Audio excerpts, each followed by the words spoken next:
नमस्कार दोस्तों, stock market studies में फिर से एक बार आपको बहुत-बहुत स्वागत है। तो आज यहाँ पे मैं डिस्कशन करूँगा, एक नहीं 2-2 कंपनीज़ के बारे में और आज का जो जो 2 कंपनीज़ है, वो दोनों कंपनी देखा जाए तो एक गवर्नमेंट कंपनी है और एक देखा जाए तो गवर्नमेंट के डिफेंस सेक्टर के साथ जुड़े हुए हैं और दूसरा जो कंपनी है, वो देखा जाए तो एक एफएमसीजी सेक्टर से जुड़े हुए हैं। तो मैं आज इस दोनों कंपनी के बारे में क्यों बात करूंगा मैं पहले बता दूं एक कंपनी के ऊपर आ, मतलब एक नेगेटिव पॉइंट्स है नेगेटिव वीकनेस पॉइंट आपको देखने को मिलेगा और एक कंपनी के ऊपर एक अच्छा खासा गुड न्यूज़ देखने को मिलेगा। तो क्या इस गुड न्यूज़ के चलते हुए क्या स्टॉक के ऊपर बाय करना चाहिए, क्या इस नेगेटिव न्यूज़ के कारण स्टॉक के ऊपर एग्जिट करें? तो सब कुछ मैं यहाँ पे डिस्कशन करूँगा कि इसके ऊपर आपको क्या करना चाहिए, वो डिसीज़न आपको खुद ही पता चलेगा इस वीडियो के माध्यम से। तो वीडियो को लास्ट तक देखना और अभी तक अपने चैनल को सब्सक्राइब नहीं किया तो ज़रूर कर लीजिएगा। बेल आइकन को हिट करके ऑल भी कर दीजिएगा, नोटिफ़िकेशन ऑल पाने के लिए। साथ ही साथ टेलीग्राम को जुड़ने के लिए मत भूलिएगा। हर स्टॉक के ऊपर सपोर्ट रेजिस्टेंस कहाँ पे बन रहा है, वो मैं आपको दे दूँगा और आज मैं इस स्टॉक के बारे में जो बात करूँगा, इसके ऊपर मैं पहले ही आपको नोटिफिकेशन दिया था टेलीग्राम में और उसका टारगेट भी हिट हुआ है। किस तरीके से टारगेट दिया जाता है, कौन सा लेवल के ऊपर सेलिंग था, वो सब कुछ मैं आपके साथ डिस्कशन करूंगा। तो प्लीज देखिए इस वीडियो को, आपको भी सीखने को मिलेगा और पैसा कमाने का मौका भी मिलेगा। तो चलो देख लेते हैं स्टॉक के डिटेल्स के बारे में। तो सबसे पहले जिस कंपनी के बारे में बात करूंगा उसका नाम है हिंदुस्तान एरोनॉटिक्स लिमिटेड। आप कहेंगे सर हिंदुस्तान एरोनॉटिक्स लिमिटेड में क्या हुआ, क्योंकि स्टॉक तो शानदार तेजी में था। अब अगर इसका चार्ट पैटर्न देखेंगे लॉन्ग टर्म जर्नी में, तो शानदार रैली आपको देखने को मिलेगा। कोविड के बाद कोविड के टाइम में 500 रुपीज के आसपास था और कंपनी ने हाई किए थे करीबन 2600 के आसपास। तो करीबन करीबन 2200% का रिटर्न यहाँ पे कंपनी दे चुके हैं। एक अच्छा खासा परसेंटेज यहाँ पे आपको देखने को मिला। तो मेरे हिसाब से यहाँ पे जो परसेंटेज आपको देखने को मिला, यहाँ पे जो तेजी आपको देखने को मिला, वो शानदार रैली के हिसाब से है। तो इस कंपनी के ऊपर क्या न्यूज़ आया, सबसे पहले चलो वो मैं आपको दिखा देता हूँ। तो उस न्यूज़ को दिखाने से पहले मैं एक पॉइंट्स आपके साथ शेयर करूँगा। तो देखिए, पहले इस कंपनी के इन्वेस्टर, देखिए इन्वेस्टर के पास मतलब प्रोमोटर सबसे बड़ा इसका इन्वेस्टर है। इन्वेस्टर नहीं है, वो खुद प्रोमोटर है। उसके बाद इन्वेस्टर तो एफआईएस डीएस पब्लिक है। तो पब्लिक एफआईएस और डीएस हर किसी के पास इस कंपनी की हिस्सेदारी है। क्यों है मैं पहले ही बता चुका हूँ। ये डिफेंस सेक्टर का एक लीडिंग कंपनी है। अगर किसी कंट्रीज के ग्रोथ होता है तो हमेशा डिफेंस सेक्टर बहुत स्ट्रांग होता है। तो डिफेंस सेक्टर स्ट्रांग होने के कारण इस कंपनी के ऊपर तेजी देखने को मिला। तो आज इस कंपनी के ऊपर जो प्रोमोटर का होल्डिंग है, सॉरी प्रोमोटर के पास जो होल्डिंग है, वो आप देखेंगे तो 89.97% का होल्डिंग था। सितंबर 2020 में उनका स्टेक बेचा गया, 75% के आसपास था। अभी लास्ट दिसंबर तक 75.15% का होल्डिंग अभी भी देखने को मिला है। मगर जो क्वार्टर 4 मतलब Q4 आएगा तो ये डेटा चेंज हो जाएगा। कितना चेंज होगा? करीबन करीबन 3 से 3.5% का यहाँ पे कम दिखेगा। मतलब परसेंटेज के हिसाब से 3 से 3.5 मतलब 72 के आसपास परसेंटेज आपको देखने को मिलेगा। क्यों? देखिए उसके पीछे लॉजिक। तो लॉजिक यही है कि गवर्नमेंट बहुत बड़ा अनाउंसमेंट किया। द इकोनॉमिक टाइम्स के ऊपर इस न्यूज़ को मैं दिखा रहा हूँ। तो अनाउंसमेंट क्या है? देखिए गवर्नमेंट सेल स्टेक 3.5% स्टेक। तो इसका मतलब क्या है? गवर्नमेंट खुद का स्टेक सेल कर रहा है और देखिए वो स्टेक भी सेल किसके माध्यम से हो रहा है? ओएफएस के माध्यम से, मतलब ऑफर फॉर सेल के माध्यम से। तो मैं जरूर कहूंगा गवर्नमेंट किसी भी स्टेक बेचता है तो वो हमेशा ऑफर सेल के माध्यम से बेचते हैं, मतलब ओएफएस के माध्यम से बेचते हैं। ओएफएस माध्यम क्या होते हैं? मान के चलिए किसी की प्राइस अभी 500 रुपया चल रहा है, तो उसके प्राइस मतलब उसका शेयर बेचना चाहते हैं प्रोमोटर, तो वो तो 500 में नहीं बेचेंगे। अगर 500 में बेचेंगे तो कोई खरीदारी नहीं करेंगे, क्योंकि लोग ओपन मार्केट से ही खरीदारी कर लेंगे। तो ज्यादा दाम से क्यों आपके पास से मैं खरीदारी करूँ?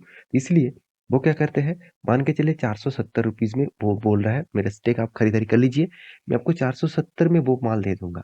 तो यहाँ पे जो डिस्काउंट दिया जाता है इसको ओएफएस कहा जाता है। तो ऑफर दे रहा है सेल करने के लिए, आपको सस्ते दामों में बेचने के लिए। तो कितना ऑफर किया गया है आप यहाँ पे देख सकते हैं। जो वैल्यू अभी चल रहा है तो आप एक बार चार्ट पैटर्न भी देख लेना, 2625 के आसपास। और यहाँ पे देख सकते हैं जो 2450 के आसपास यहाँ पे ऑफर किया जा रहा है। तो इसका मतलब एक सस्ते दामों में यहाँ पे देखिए तो जो सस्ते दामों में यहाँ पे माल का ऑफर किया जा रहा है, इस ऑफर पर सेल के कारण स्टॉक के ऊपर एक एडजस्टमेंट ज़रूर दिखेगा। देखिए, जब प्राइस ऑफर किया जा रहा है मतलब उस प्राइस में ज़्यादा क्वांटिटी उठाया जाएगा, तो 3.5% का स्टेक बेचा जा रहा है मतलब बहुत ज़्यादा स्टेक है। तो इस स्टेक का एडजस्टमेंट भी आपको देखने को मिलेगा। इसका मतलब प्राइस में एक एडजस्टमेंट होगा। तो यही सबसे बड़ा प्रॉब्लम्स होता है, किसी भी स्टॉक के ऊपर जब ओएफएस ले आते हैं गवर्नमेंट, तो उसके माध्यम से आपका तो लॉसेस होता है ना। मान के चलिए आपने 2600 में खरीद के रखा और अभी माल दिया जा रहा है 2400 में। यहाँ पे दोनों के अंदर जो एडजस्टमेंट होगा तो आपका ही लॉसेस दिखाएगा ना। तो ये सबसे बड़ा वीकनेस है किसी भी गवर्नमेंट कंपनी के ऊपर निवेश करने से। तो ये था गुड न्यूज़, और मतलब गुड न्यूज़ नहीं, मैं ज़रूर कहूँगा बैड न्यूज़ है। तो जितने सारे लोग ऑफर के माध्यम से खरीदारी कर रहे हैं, उसके लिए गुड न्यूज़ है। तो इस न्यूज़ को देने के बाद अच्छा खासा एक क्रैश भी देखने को मिला। देखिए, मैं पहले बता चुका हूँ कि ये जो मतलब स्टॉक के ऊपर जो रिट्रेसमेंट देखने को मिला है, यहाँ पे एक सपोर्ट क्रिएट किया है। इसको ब्रेकआउट होने के बाद कोई भी अगर रिट्रेसमेंट देकर कोई ब्रेकआउट दिखे, तो आपको लॉन्ग जर्नी के लिए एक एंट्री आपको मिलेगा। मगर यहाँ पे मुझे लगता है, यहाँ पे रिवर्सल देखने के बाद मुझे लगता है ऑब्वियसली वे वो फिर से रीबैक करेगा। तो उसके लिए वेट करिए, तो अच्छा खासा मूवमेंट आपको देखने को मिल सकता है। तो ये था फर्स्ट कंपनी। सेकंड कंपनी के ऊपर जो गुड न्यूज़ है, वो कंपनी कौन-सा है? वो है इमामी लिमिटेड। आप सभी जानते हैं ये एक पर्सनल केयर इंडस्ट्री से बिलॉन्ग करते हैं। ये एक देखा जाए तो एक एफएमसीजी सेक्टर से बिलॉन्ग करते हैं। इस कंपनी के चार्ट पैटर्न आप देखेंगे तो बहुत ज़्यादा वोलेटिलिटी होने के बाद भी 700% के आसपास रिटर्न दिया। तो अच्छा खासा क्रैश भी यहाँ पे देखने को मिला था 2018 के बाद। तो फिर से कोविड के बाद रिकवरी भी किए थे, मगर उसको सस्टेन नहीं कर पाया। इस कंपनी ने गुड न्यूज़ क्या दिया? चलो वो मैं आपको दिखा देता हूँ। देखिए, पिछले दिनों में 7% का तेजी देखने को मिला था। इस 7% का तेजी किस लिए देखने को मिला? क्योंकि कंपनी के प्रोमोटर ने बायबैक ले आने के लिए अनाउंसमेंट कर चुके हैं। मार्च 24 में यहाँ पे बायबैक लेके आएंगे, तो इस तरीके से अनाउंसमेंट किया गया है। तो इमीडिएटली बायबैक लेके आ रहे हैं, मतलब कंपनी बायबैक का मतलब क्या होते हैं? मान के चलिए प्रोमोटर के पास 50% का होल्डिंग है। वो चाहते हैं मैं मार्केट से और माल उठा लूँ, तो वो डायरेक्ट जाकर तो माल में खरीदारी कर नहीं सकते, तो उसके लिए उसको बायबैक ले आना पड़ता है। तो उसको क्या करना पड़ेगा? उसको ज़्यादा पैसे देकर माल खरीदना पड़ेगा। मान के चलिए अभी किसी शेयर का कीमत 500 चल रहा है, तो उसको बायबैक ले आना है, मतलब शेयर ज़्यादा खरीदना है, तो उसको 500 नहीं, मान के चलिए ₹550 देकर उसको खरीदना पड़ेगा। तो अगर ज़्यादा पैसा देंगे तभी ना कोई माल बेचेंगे। तो आपके पास जो होल्डिंग है, अगर वो प्रमोटर के पास आप बेचना चाहेंगे, तो आप तो ज़्यादा पैसा देने के बाद ही माल बेचेंगे ना।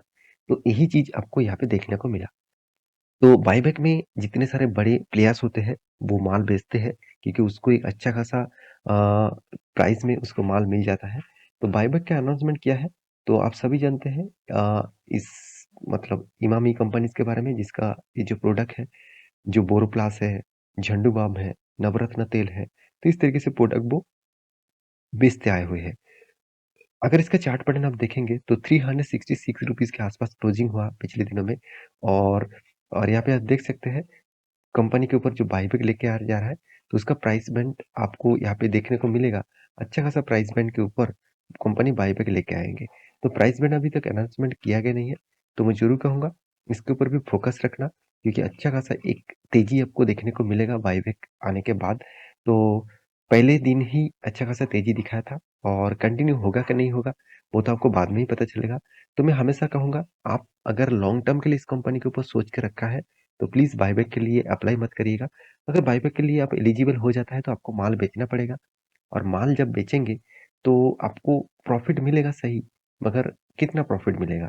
कुछ ही तो प्रॉफ़िट मिलेगा ना। तो आपका टारगेट है मैं 5-10 गुना रिटर्न के बाद ही मैं इस कंपनी के ऊपर एग्ज़िट करूँगा। तो आपको इस कंपनी के ऊपर भरोसा है, तो आप उस तरीके से सोचिए।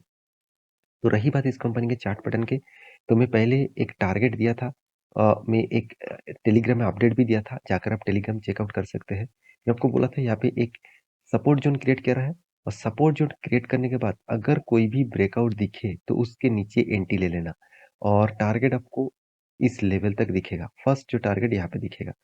सेकंड लेवल अगर इस लेवल को फिर से ब्रेकआउट होता है, तो नेक्स्ट लेवल आपको 245 तक देखने को मिल सकता है।